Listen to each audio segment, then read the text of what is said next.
In the spring of 1897, a young American newspaper publisher allegedly sent a telegram to his artist in Cuba. The artist had complained that nothing was happening. There was no war. He wanted to come home. The reply, according to legend, was 9 words long. "You furnish the pictures, I'll furnish the war." No one knows for certain whether he ever sent that telegram. They know he started the war. They know he invented modern propaganda. They know he spent 50 years teaching America how to be lied to. They know that when his granddaughter was kidnapped, in the most famous abduction in American history, the family used the very techniques he had built to fight the news cycle they were now caught inside. You know the family's name. You read their magazines. You watch their television. You have never been told what they own. In 1850, a barely literate 29-year-old miner from Missouri walked west to California with a borrowed mule and $40. His name was George Hearst. He could not read more than basic words. He could barely sign his own name. But he could read rock. In the next 30 years, George Hearst would strike 3 of the largest mineral discoveries in American history: the Comstock Lode in Nevada, the Ontario Mine in Utah, the Homestake Mine in South Dakota, which would still be producing gold 100 years later. By 1880, he was one of the richest men in California. He bought himself a U.S. Senate seat from California for an estimated rate per vote that nobody bothered to deny. And as part of his political theater, he acquired a struggling local newspaper. It was called the San Francisco Examiner. He paid for it with mining money. He had no interest in journalism. He thought of it as a trophy. His son thought of it as something else. William Randolph Hearst was 23 years old, expelled from Harvard for sending engraved chamber pots to his professors with their faces painted inside. He had nothing to do and a father with a newspaper. In March of 1887, he asked his father for the Examiner. George Hearst gave it to him. The son had a vision the father could not understand. He did not see a newspaper as a record of what had happened. He saw it as a stage on which something could be made to happen. He was about to prove it. By 1895, William Randolph Hearst had turned the San Francisco Examiner into the most read paper on the West Coast. He had done it by inventing techniques no American newspaper had used before. He put photographs on the front page. He commissioned cartoons. He invented the screaming headline. He hired the best writers in America by paying them double their salaries: Mark Twain, Stephen Crane, Jack London, Ambrose Bierce, and let them write whatever they wanted. In 1895, with his mother's permission and his father's money, he bought a failing New York paper called The Journal. He moved east to wage war. His enemy was Joseph Pulitzer. Pulitzer owned the New York World, the largest newspaper in America. Hearst poached Pulitzer's best writers, his best cartoonists, his best editors, sometimes within a single afternoon. The two papers escalated against each other in a circulation war that has no real parallel in American media history.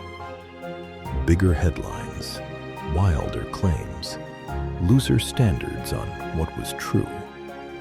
A critic at a rival paper, watching them both, named the new style after a popular cartoon character with a yellow shirt. He called it yellow journalism. The name stuck. So did the technique. Within a decade, every major American newspaper was using it. And then, in 1898, came Cuba. The Cubans had been in revolt against Spanish colonial rule for 3 years. The fighting was real. The Spanish military was brutal. American papers had been covering the war in fragments for months. Hearst saw something else.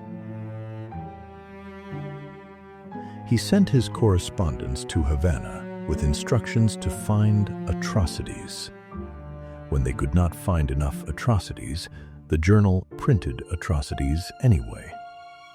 Spanish soldiers feeding Cuban children to sharks. Spanish women strip-searched on American ships. Mass graves that could not be located. Reports filed by reporters who had never crossed the harbor. The disputed Remington telegram, real or invented, captured exactly what he was doing. In February of 1898, the American battleship Maine exploded in the Havana harbor. 266 American sailors died. The cause of the explosion was never definitively determined.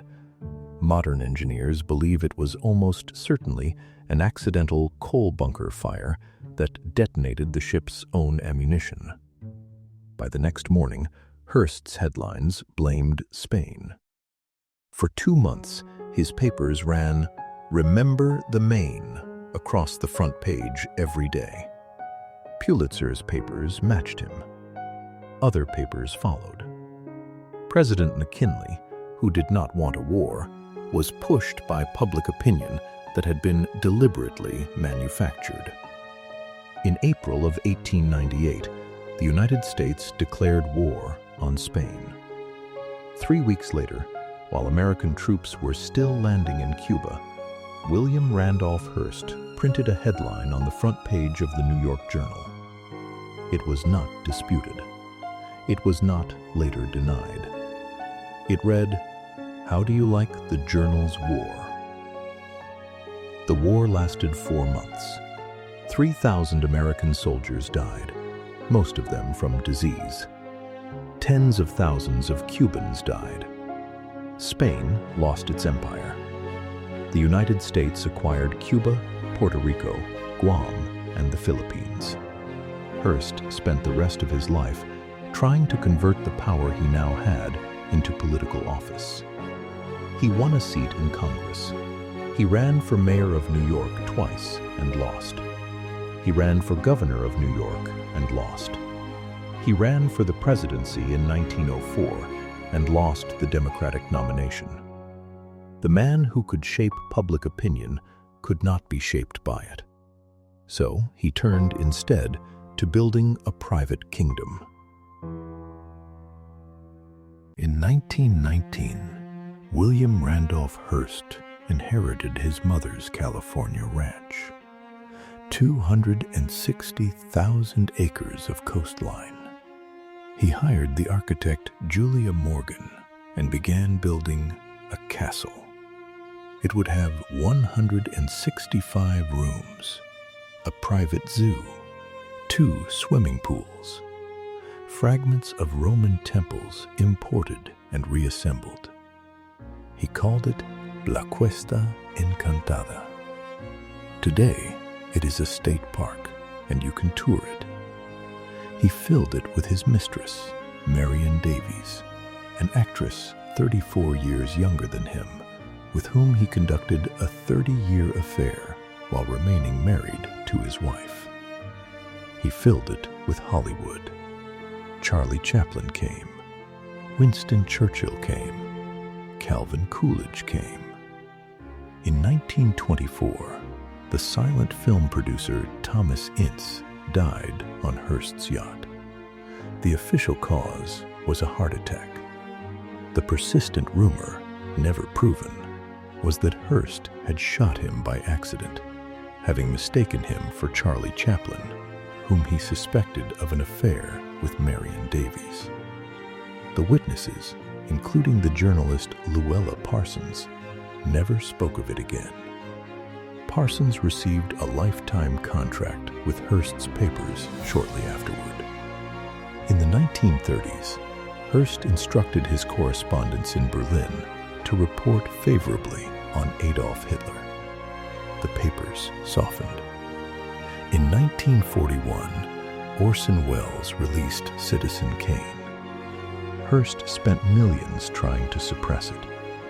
He failed. Today, it is widely considered the greatest American film ever made. Hearst died in 1951 at the age of 88, with his fortune diminished and most of his estates sold. His company survived him. Then, in 1974, came his granddaughter. Patricia Hearst was 19 years old, a student at Berkeley. On the night of February 4th, 3 armed members of a small revolutionary group called the Symbionese Liberation Army broke into her apartment, beat her fiancé, and dragged her to a car. She was held in a closet for weeks. She was psychologically broken. 2 months after the kidnapping, she was filmed by a security camera robbing a bank in San Francisco with an automatic rifle. She had a new name. She called herself Tanya. She was eventually captured, tried, and sentenced to 7 years. President Carter commuted her sentence. President Clinton pardoned her in 2001. It was the most public kidnapping in American history. A spectacle the family had spent 80 years inventing the techniques to manufacture, now turned against them. And while America watched the granddaughter, no one was watching the company. Today, in 2026, the Hearst family controls Hearst Communications. Annual revenue, $13 billion. They own the San Francisco Chronicle, the Houston Chronicle. They own Cosmopolitan, Esquire, Harper's Bazaar, Good Housekeeping, Elle. They own 33 local television stations, reaching 1 in 5 American households. They own 50% of A&E and the History Channel. They own 20% of ESPN. They own Fitch Ratings, the credit rating agency that judges the debt of nations. The family's voting trust does not dissolve until every Hearst alive in 1951 has died. Several are still alive. The man who invented yellow journalism has been dead for 75 years. His family still writes what you read. The loudest fortunes are remembered. The quietest fortunes are kept. The most dangerous fortunes are read.